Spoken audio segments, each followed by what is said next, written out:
Bismillahirrahmanirrahim. My name is Sajawal Arshad and today we are going to discuss mitosis. ठीक है जी। Mitosis basically आपने याद रखना है कि क्या है जी, नाम से याद रखते हैं हम कि इसे हम क्या कहते हैं, सेल डिवीज़न।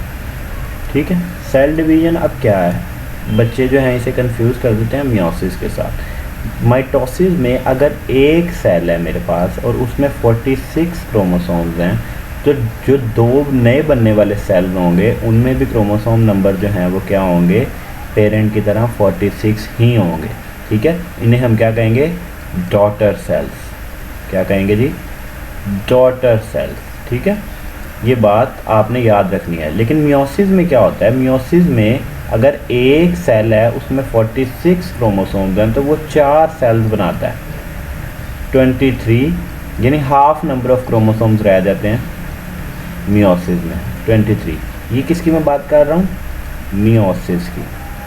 ठीक है, मियोसिस में हाफ नंबर ऑफ क्रोमोसोम रह जाते हैं, लेकिन जबकि माइटोसिस में सेम नंबर ऑफ क्रोमोसोम रहते हैं। माइटोसिस की अगर हम बात करें तो ये एक्सेप्ट जर्म सेल्स के अलावा, यानी जो हमारे सेक्स सेल्स हैं उनके अलावा हर जगह पे जो है बॉडी में वो क्या हो रही होती है, माइटोसिस हो रही होती है। जर्म सेल्स में माइटोसिस नहीं हो रही होती, वहाँ पे मियोसिस हो रही होती है। ठीक है, अगर हम माइटोसिस को डायग्रामेटिकली थोड़ा सा समझने की कोशिश करें तो let's suppose we have a cell और यहाँ पे हम इसका न्यूक्लियस ड्रॉ कर लेते हैं कि यहाँ पे इसके सेंटर में क्या है, तो ये न्यूक्लियस। तो अब इसको दो फेजेस में डिवाइड किया गया, दो फेजेस में हम यहाँ पे इसको डिवाइड करते हैं। दो फेजेस, दो यानी कि स्टेप्स हैं। एक तो क्या है कि यहाँ पे हम न्यूक्लियस की डिवीज़न कर दें और इस न्यूक्लियस के डिवीज़न को हम क्या कहें, कैरियो काइनेसिस। ठीक है, काइनेसिस नाम से याद रखने की कोशिश कीजिएगा। कैरियो मीन्स वही होता है क्या, न्यूक्लियस। अगर स्पेलिंग गलत हो जाए तो थोड़ा सा आप कॉम्प्रोमाइज़ कीजिएगा। उसके अलावा अगर दूसरी बात क्या है, आपका साइटोप्लाज्म की डिवीज़न। ठीक है, तो इस साइटोप्लाज्मिक डिवीज़न को हम क्या कहते हैं, साइटोकाइनेसिस।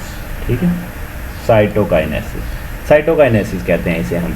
अगर हम यहाँ बात कर लें कैरियोकाइनेसिस की बात करें तो इसके अंदर जो है ये 4 फेजेस हैं। कौन कौन से, number 1 prophase, number 2 metaphase, number 3 anaphase और नंबर 4 टीलोफेज।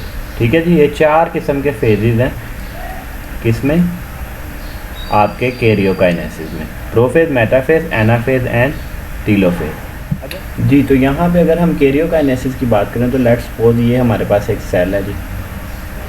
ठीक है, सेल के सेंटर में हमारे पास वही न्यूक्लियस है, इसमें आपका क्रोमोसोम्स पड़े होंगे। ठीक है, अब ये सेंट्रियोल्स हैं। सेंट्रियोल्स जो है ना, दो एक अपने ऑपोजिट डायरेक्शंस में, ऑपोजिट पोल्स में मूव करना शुरू कर देंगे। तो एक काम तो यहाँ पे क्या होता है, मूवमेंट ऑफ सेंट्रियोल। ठीक है, सेंट्रियोल्स की जो है मूवमेंट स्टार्ट होती है, पहला काम। दूसरा काम यहाँ पे क्या होता है आपका, सेंट्रियोल्स की मूवमेंट के साथ साथ फॉर्मेशन ऑफ स्पिंडल। अब स्पिंडल क्या है, इनको समझ लेते हैं फिर हम आगे चलेंगे। लेट्स सपोज वही उसी तरह हमने एक सेल ड्रॉ किया, ये उसका न्यूक्लियस, और यहाँ पे अब मेरे पास जो सेंट्रियोल्स हैं वो क्या हो चुके हैं, दोनों आ चुके हैं साइडों पे, पोल्स पे। तो ये मैंने इसको मार्क कर दिया, सेंट्रियोल है। ठीक है, ये क्या है, दोनों क्या है, सेंट्रियोल। अब इसके क्रोमोसोम है सेंटर में। ठीक है, क्रोमोसोम्स हैं। अब यहाँ पे ना कुछ थ्रेड लाइक स्ट्रक्चर्स माइक्रोट्यूब्यूल से होते जो है ना, थ्रेड लाइक स्ट्रक्चर्स बनना शुरू हो जाते हैं। क्या बनना शुरू हो जाते हैं, थ्रेड लाइक स्ट्रक्चर्स। एक तो टुवर्ड द न्यूक्लियस बनते हैं, ठीक है, उनको तो बाद में डिस्कस करते हैं। एक ये जो बैक साइड पे बनते हैं, इन्हें हम क्या कह देते हैं, ओ एस्टर्स। ठीक है, एक बन गए एस्टर्स। दूसरे जो हैं ये कुछ जाके जो है ना आपके अटैच होते हैं सीधा क्रोमोसोम्स के साथ। ये देखें इस तरह कुछ स्पिंडल फाइबर्स जो हैं ये सीधा क्रोमोसोम्स के सेंटर में जाके अटैच होते हैं और एक प्रोटीन के साथ जाके अटैच होते हैं। उस प्रोटीन का नाम होता है काइनेटोकोर। अब ये काइनेटोकोर को देख लेते हैं। यहाँ पे मेरे पास एक लेट्स सपोज क्रोमोसोम है। क्रोमोसोम के सेंटर में यहाँ पे ये सारे आपस में क्रोमेटिड दोनों जुड़े हुए हैं, इसे कहते हैं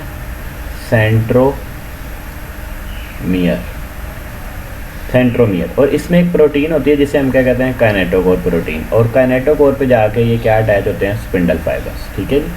अब उसके बाद कुछ जो स्पिंडल फाइबर्स हैं वो आपस में अटैच हो जाते हैं, इस तरह से आपस में जाके एक दूसरे के सेंट्रियोल्स के स्पिंडल फाइबर अटैच हो जाते हैं। उनको हम क्या कह देते हैं, तीसरी टाइप के पोलर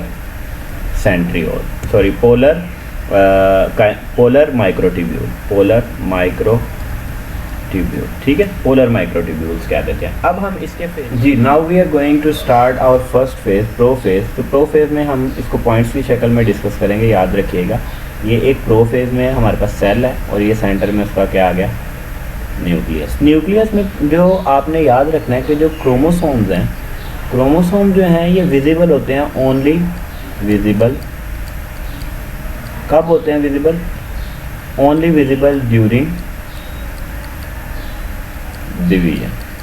डिवीजन के दौरान ये विजिबल होते हैं। अदरवाइज ये थ्रेड लाइक स्ट्रक्चर में होते हैं, थ्रेड लाइक स्ट्रक्चर की फॉर्म में होते हैं। इस थ्रेड लाइक स्ट्रक्चर को हम क्या नाम देते हैं जी, ये देख लेते हैं।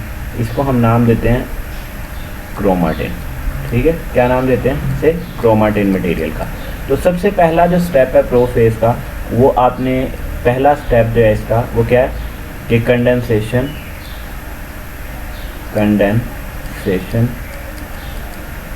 ऑफ क्रोमाटिन, यानी क्रोमाटिन जो है वो किस में कन्वर्ट हो जाता है, क्रोमोसोम्स में कन्वर्ट होना शुरू हो जाता है। ठीक है, और यहाँ पे जो आपके सेंट्रियोल्स हैं वो कहाँ पे आ चुके होते हैं, ऑपोजिट पोल पे। और यहाँ पे स्पिंडल फॉर्मेशन स्टार्ट हो चुकी होती है। स्पिंडल हम 3 टाइप के पढ़ चुके हैं, एस्टर्स, काइनेटोकोर और पोलर। ठीक है, स्पिंडल फाइबर्स जो हैं वो बनना शुरू हो जाते हैं यहाँ पे।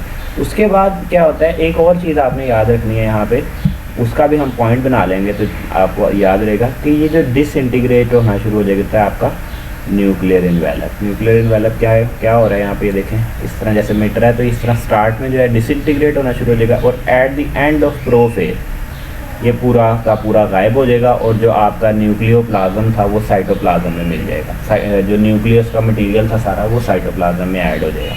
ठीक है, तो अब अगला पॉइंट आपने क्या याद रखना है, दूसरा पॉइंट इसमें क्या याद रखना है कि आपका जो न्यूक्लियर इन्वेलप है, न्यूक्लियर इन्वेलप जो है वो क्या हो जाएगा, डिसइंटीग्रेट। ठीक है, डिसइंटीग्रेट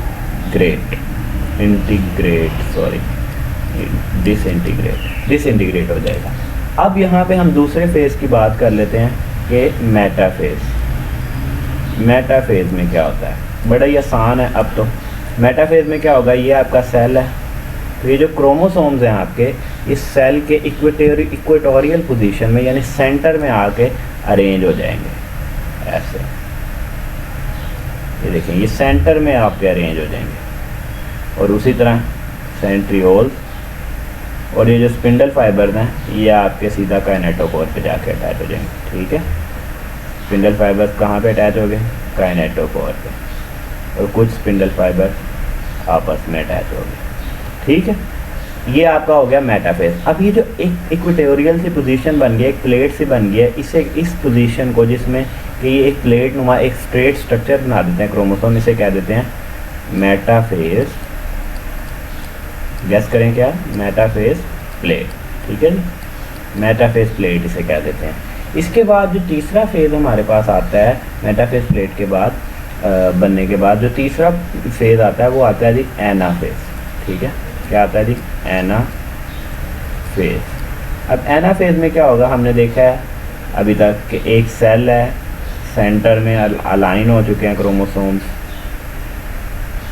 यहाँ पे सेंट्रियोल्स हैं ऑपोजिट साइड पे, यहाँ पे काइनेटोकोर फाइबर्स हैं,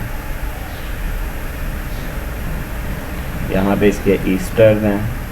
ठीक है, अब एनाफेज में क्या होगा कि ये जो आपके क्रोमोसोम्स हैं ये अपार्ट हो जाएंगे और दोनों ऑपोजिट पोल्स की तरफ मूवमेंट शुरू कर देंगे। क्रोमेटिड्स अपार्ट, ये आपका सेंट्रियोल, इधर भी इसी तरह सेंट्रियोल, और ये क्रोमाटिड्स जो हैं वो अब अपार्ट हो गए हैं और ये इधर को मूव कर रहे हैं और ये इधर को मूव कर रहे हैं। ठीक है जी।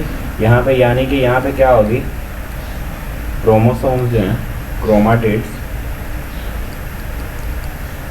अपार्ट, और फिर क्या होगा, मूव इन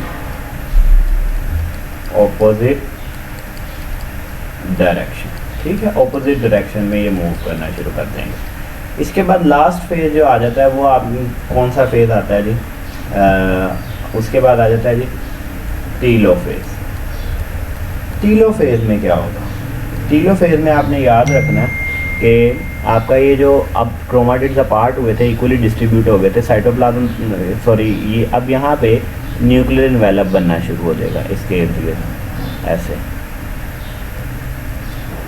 इन दोनों क्रोमोसोम जो अलग हो गए हैं इनके इर्द आपका वो बनना शुरू हो जाएगा। देखें यहाँ पे बना कर दिखाता हूँ कि ये क्रोमोसोम है, ये क्रोमोसोम है, ये क्रोमोसोम है, अपोजिट साइड पे आ गए। यहाँ पे सेंट्रियोल है, यहाँ पे सेंट्रियोल। अब इसके इर्द गिर्द क्या होगा कि ये न्यूक्लियर इन्वेलप बन जाएगा। तो स्टार्ट में हमने देखा था एक न्यूक्लियस था, इसमें अब क्या हो गया, दो न्यूक्लियस बन गए। तो ये कैरियोकाइनेसिस कंप्लीट हो जाती है।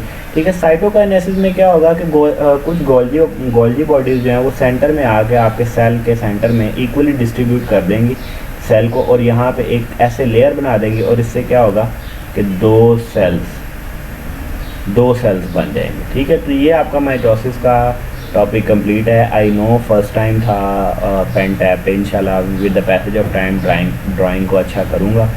तो अगर कुछ नहीं समझ में आता तो आप ज़रूर पूछ सकते हैं कमेंट सेक्शन में। Thanks for watching. अल्लाह हाफ़िज़।